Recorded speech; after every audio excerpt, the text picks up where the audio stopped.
Okay, so some fantastic speakers so far. We're going to continue the afternoon, and I'm going to be facilitating the next group of speakers, where we're going to be looking at social disruption. We're going to be hearing from a range of speakers talking about different topics. The format is going to be a 2-minute introduction. They're going to speak for about 12 minutes, and then we'll have about 6 minutes of questions. Our first topic will look at hospitality and entrepreneurship. And it gives me great pleasure to present a fellow hotelier, Tim Hentschel, class of 2001, who is the co-founder and CEO of HotelPlanner and Meetings.com, the world's largest online group travel provider. Now, Tim founded the company in 2003 and really disrupted how groups were booking the hotels. And he started with a friend. They decided to pursue the creation of HotelPlanner and pioneered an online group travel space, becoming a mainstay for group event planners and hotel partners alike. They provide technology expertise to over 2 million groups with over 3.6 billion in hotel group revenues. So please, welcome Tim.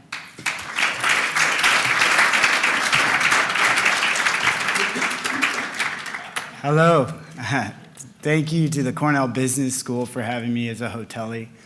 I'm hoping this presentation is going to be mediocre at best. There's a logical reason for that. I'm going to get to it in my presentation. But basically, I'm straight out of Compton. I was actually born there, adopted by some rich parents out of Bel Air. So I'm a little bit like the Fresh Prince. It's not your typical upbringing, but neither are my ideas. So hopefully you guys can embrace them all. They're going to be interesting, I guarantee you. So $3.6 billion in RFP value is what we did through our system last year. We power all the major OTAs for group travel as well as several hotels. These groups all around the world, we have people all around the world helping them find the best place. And this year, I'm happy to say we're on pace to do 5.5 billion, and our forecast is 30 billion by 2020, which puts us 1 out of every 2 groups in North America will be going through the system that I created 14 years ago with a business partner. So I'm pretty proud of that. I'm here to help you guys, take your own businesses to the next level, and the concept is guaranteeing success by 100,000%. Yeah, I know. That's ridiculous. I know. It sounds ridiculous, but here's how you get to that number. So I give 100% every day, and all you need is, a multiple by 1,000. Some people say they give 110, 120%, but those people are totally crazy because what do they have, 25 hours in a day? I don't have that. Or maybe they don't sleep, but if they don't sleep, then they're probably a vampire, and I don't support vampire CEOs. I don't know if you guys do. We got enough bloodsuckers in this industry anyways, So no to vampire CEOs. Basically, we're talking about 100% effort and 1,000 times multiple, and this is what it's about. I'll explain. So here's a little bit of proof on the concept, right? I'm giving 100%, and so are my employees. But we have to have a multiple by 1,000. And as you can see, I have a 100% CEO rating, and we're 4.8 out of 5 on Glassdoor. I challenge you to find another company that has those same ratings. And one of the reasons is most companies value their employees by what their economic, output is, plus, what their yearly salary is. That's not how I value employees. I take the value of our company, and then each one is in proportionate worth that. So I'm happy to say that our average employee is worth 1.5 million. So what are you going to do about that, right? I can just say that, but I have to make it a reality, because how does that implement to a happy employee, workforce? So I challenge anybody to do what we did, which is we grew organically. We've been profitable since day one, and we took equity of the company and gave it to all our employees. So we're 100% employee owned. Because as we have to, stay within budget, sure, But in the digital age, with the productivity that we require our employees to keep up with, when we're looking at 1,000 times multiple in order to be successful, we need our employees to perform at that level.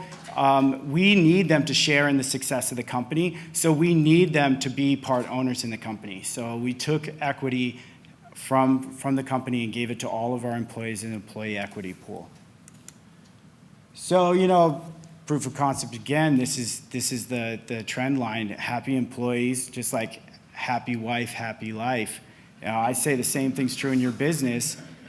We need to make sure we hit that 30 billion by 2020, and our employees, are what's going to get us there. All right, I hope you guys like this because I'm talking about disruption, right? And there's 3 tiers of disruptions here. I'm going to talk about the first tier. So since we're in digital media and this is the 3 tiers of disruption, the first tier is at the turn of the millennium, this is the animated GIF. I don't know if you guys remember this, but this was the backbone of advertising on the internet at one point. And I hope you all agree, this is extremely annoying. You guys all seen this? Do you remember when you had to read a web page and that was in the background? And they were trying to sell you something. And if you clicked on it, you went to a site that was trying to sell, you would pay not to buy from that site because they put up that quality of advertising. But luckily, there was a disruptor in the industry, right? All known as the company we know today as Google. That invented the price per click on the text link. The text link that we all know that's subtle, that gets you to where you want to go without, interrupting your day and shouting at you like this is right here. So that's the first tier of disruption.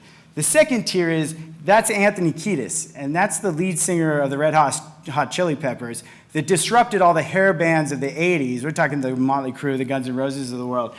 And thank God he did that for us, right? Because if you're not, we would all be wearing, tight leather pants right now, and we'd have big hair, and we don't need that, right? So disruption is good, right? Without disruption, even you could say the last speaker, he was a little bit anti the election results, but it's disruption at the end of the day, and sometimes disruption could be good. We need to embrace all kinds of disruption. We need to find out where it goes.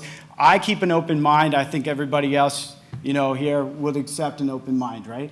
So we got Anthony Kiedis, and that's the second tier of disruption. Red Hot Chili Peppers, bringing in the new era of grunge rock over the hair bands of the 80s. There's a third tier in this, and I don't know if you know what this clip was from, but this was from the 1992 movie Point Break, which had a woman director. It's Catherine Bigelow. And she was a disruptor in her own time because she was a woman director at a time in the 1992 when there was no other women directors at the time. Directing, if anybody saw Point Break from 1992, it was a very male-centric film. Well, Catherine Bigelow went on to win the Oscar, first woman director to win the Oscar for The Hurt Locker, and then she did Zero Dark 30. What a talent, right? A disruptor in her own industry when we need more disruption, right? So here we got 3 tiers of disruption right here, and that's what we want to embrace, right? So here's another disruptor. Some of you might know who it is. If you know who it is, please shout it out. Okay, that's all right. I'm just taking a poll. So this is a personal mentor to me and a personal friend. He's Barry Hearn, and he's one of the top people in the UK for pro sports. He's a top-tier boxing promoter. He has Anthony Joshua right now. He's been doing snooker for forever. But why he's a disruptor, and a lot of people don't know this, but he owns Professional Darts Corporation. And if you guys don't know the story of PDC, I'm about to tell you it because it's pretty remarkable. So he's going to clean up with a contract of television rights for professional darts of 70 million pounds a year in television rights. That's on top of what he makes from it. And his concept goes right in line with my concept of multiple by 1,000. So you would go to your average pub in London on a Friday or Saturday night, and you see 20, 30 people drinking some good, pints, listening to some good tunes, and throwing some darts. Having good times, right? Well, it wasn't that complicated. All he did was take that and he multiplied it by 1,000 and he put that in the O2. And he's like, we're going to put 30,000 people in there and we're going to do exactly what we do on a Friday, Saturday night, throwing darts. If you went into any private equity company, I dare you, and pitched that concept, you get laughed out of the room like that, right? But luckily, Barry Hearn gives 100% and he believes in his concepts 100% and he doesn't turn back, and he did that.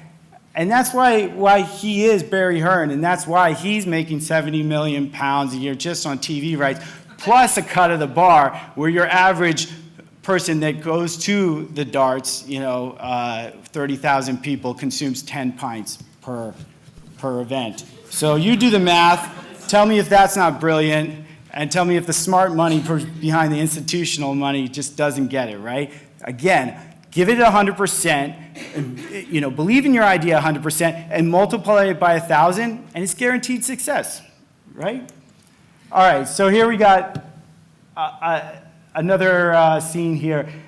This is a commercial we just shot in Times Square for my company in December. So to your left, that's Dylan Radigan.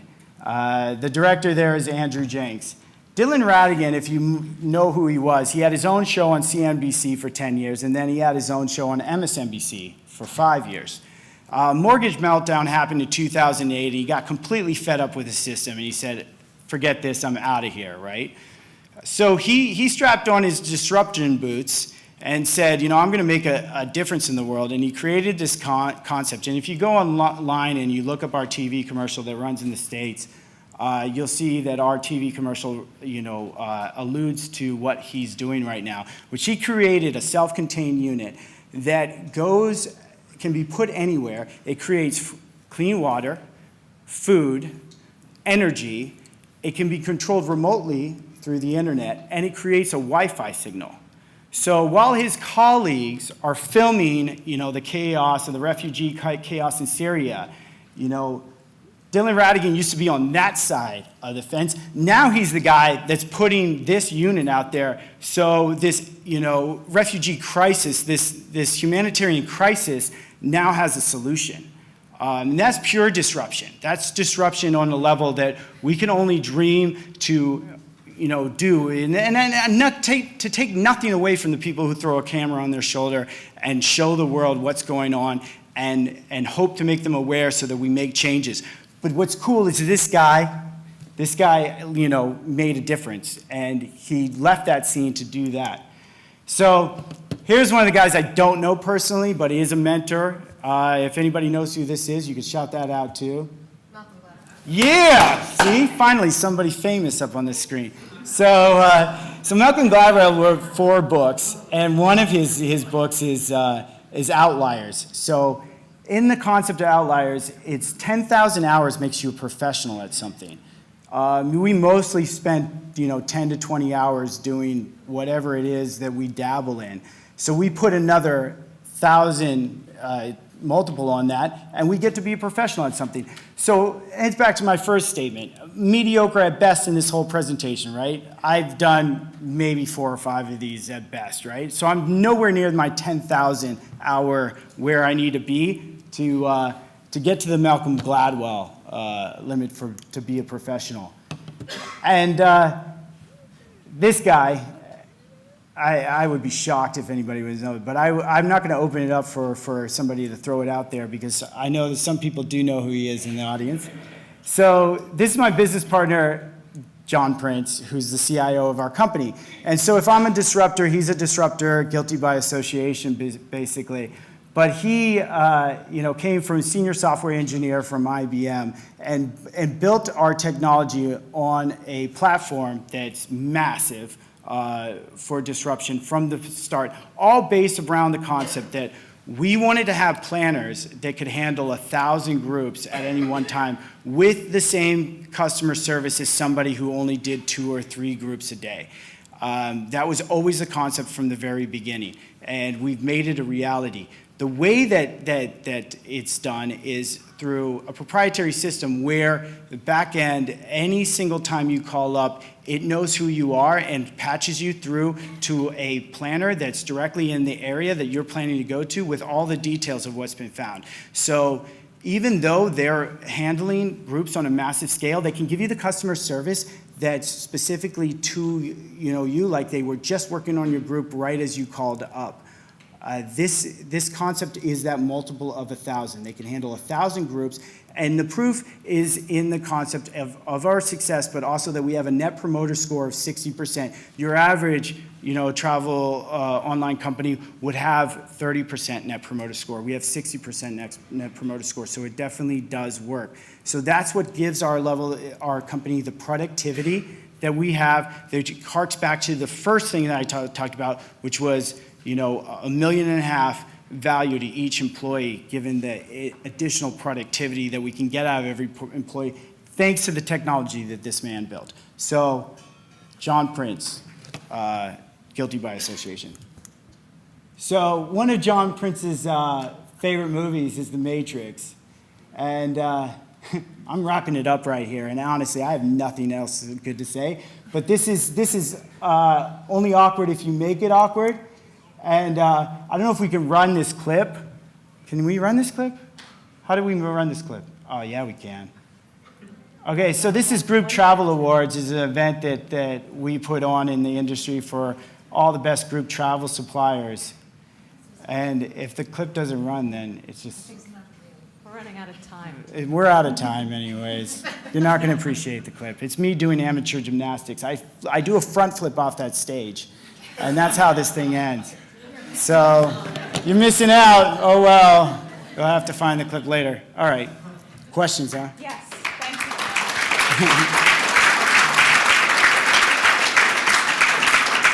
So we have time for 1 or 2 questions, so on entrepreneurship or on travel or on groups. Any questions?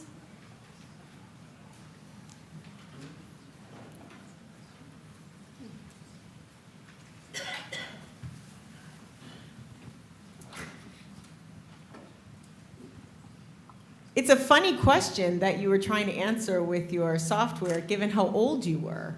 Why, I assume you were like 24 years old and you had this idea for conference planning. Back at you, brother. So where did that come from? So my age was actually on the first slide. It's 37. Yeah, right, but in 2003. Oh, yeah. So my grandfather owned hotels and my parents owned hotels, my adopted family. And they also own a tour operation company too. So I was brought up, working on the hotel sales side as well as the distribution side on groups. So I knew that groups was a industry that needed disruption at an early age. Back in the advent of the internet, it was really funny because the people that I was interacting with that were older thought the internet was a fad. And I could see where they're coming from because you saw my first slide. It had the animated GIF been the backbone of advertising, it probably would have been a fad. I mean, people would have abandoned the internet. That was too, annoying. You couldn't get real information from it. But luckily it wasn't, and Google made it. And I could go on and on about why Google really made the internet what it is today. Because remember, you probably remember, the old concept of Yahoo search was that they wanted to give you what you weren't looking for, so you'd stay on Yahoo longer. And that was obviously going to get annoying and old after a while, too.